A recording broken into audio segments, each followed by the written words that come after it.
Ipswich 0, Arsenal 4, and look, that's the kind of result I want. That is the kind of result that I want to see. There is something in my eye. Ow. There's something in my eye. I think it's an eyelash.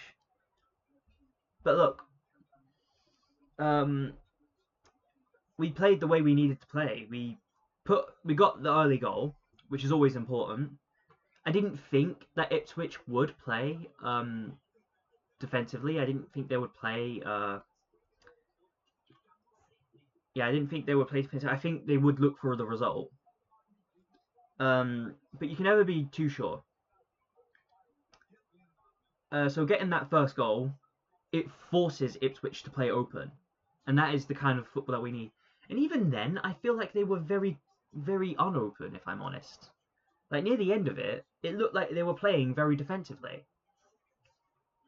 I saw a comment from an Ipswich fan who said something like they're playing 8 defenders and still conceded 2 extra goals. And look, I don't know. I don't know much about the Ipswich team, so I don't know if that's accurate. But I'll just assume it is. And if that's the case, if we're playing against 8 defensive players, then what's it? And we've still won 4-0. That is a very good statement. And look, I don't think anyone had a particularly bad game per se. I think Saka was very average, not necessarily in you're not necessarily in any build up, but because he had a good hat trick of chances and didn't put them away. I think that might affect him a bit, if I'm honest.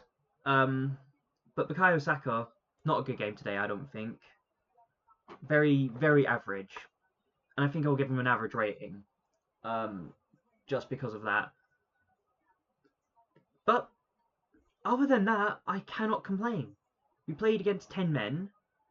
For some reason, they seem to think that he should have stayed on. It was a blatant red card, and they took it out on Bukayo Saka for some reason. And look, I'm looking at the Leicester lineup right now. They're playing a 4. Yeah. But anyways, I'll go through the player ratings. David Raya, he didn't really need to do anything. David Raya, he didn't have to make any great saves. He just had to collect the ball, let the ball go out, and that was about it. Other than that, he could have sat down, made himself a cup of tea.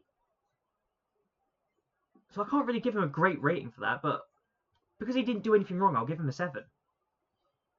Zinchenko, he played in 2 positions today. He played left back, and later on he played in the midfield, and I think he did well both. I think he was better in the midfield. It just feels like midfield's more natural to him. But Zinchenko, the way that he plays, I absolutely love it. And with Zinchenko, I'll give him an 8. Yako Kiwa did really well. Was very defensively solid. Can't really complain.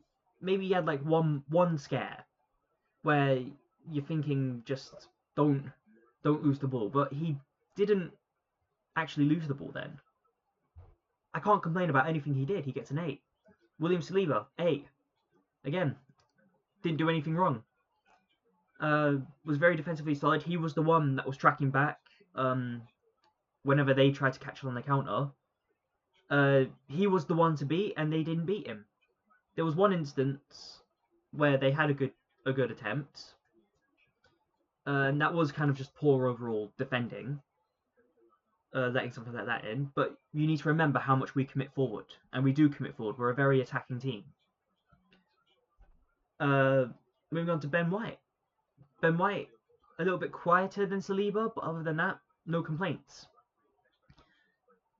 He went over to the side. He tried to get the crosses in. He was doing it almost as much as Bukayo Saka was. I'll give him a 7. Moving over to the midfield. Mikel Merino, very strong in the midfield. Didn't let much past him at all. The the only real highlight of his game was obviously he tackled someone and then that person pulled him down by the leg needlessly. I can't remember who it was.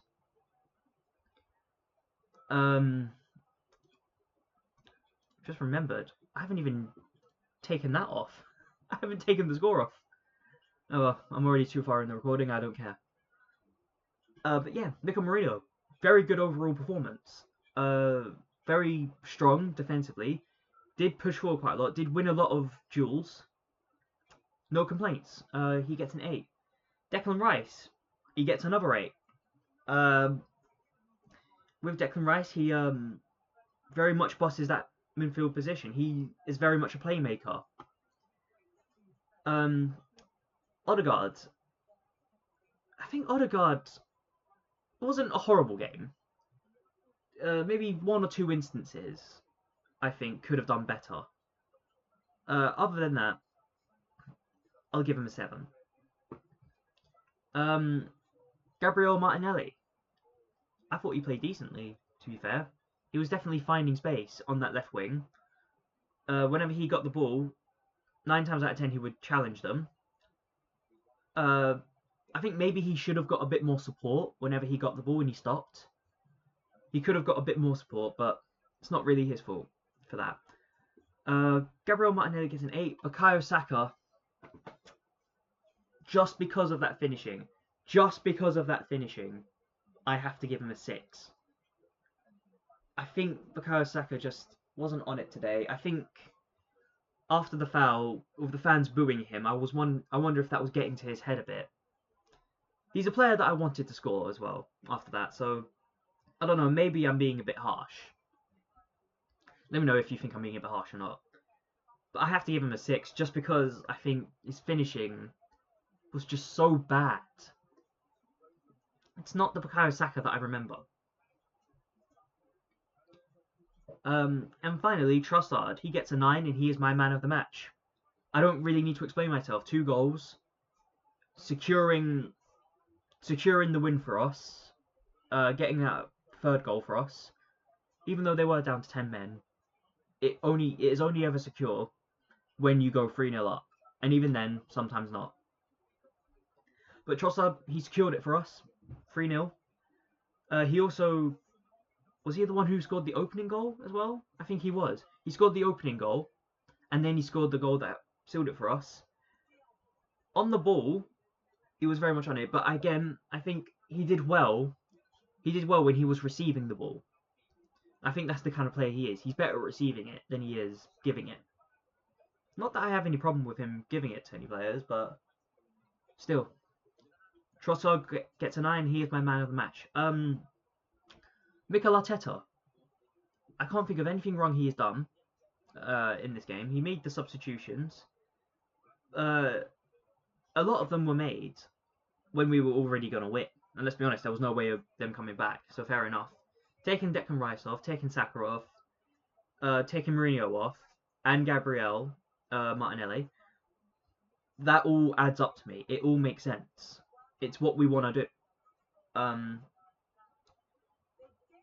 And look, we do need to avoid risking any injuries, as well as we need to avoid risking injuries. We need to keep them fresh as much as we can, and letting some other players have a bit of time as well.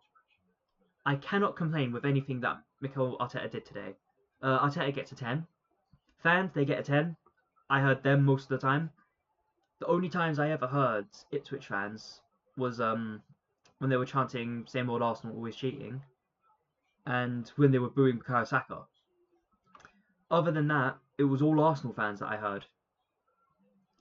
So the fans definitely get a 10. Referee, normally I'm very much on Chris Kavanagh's case.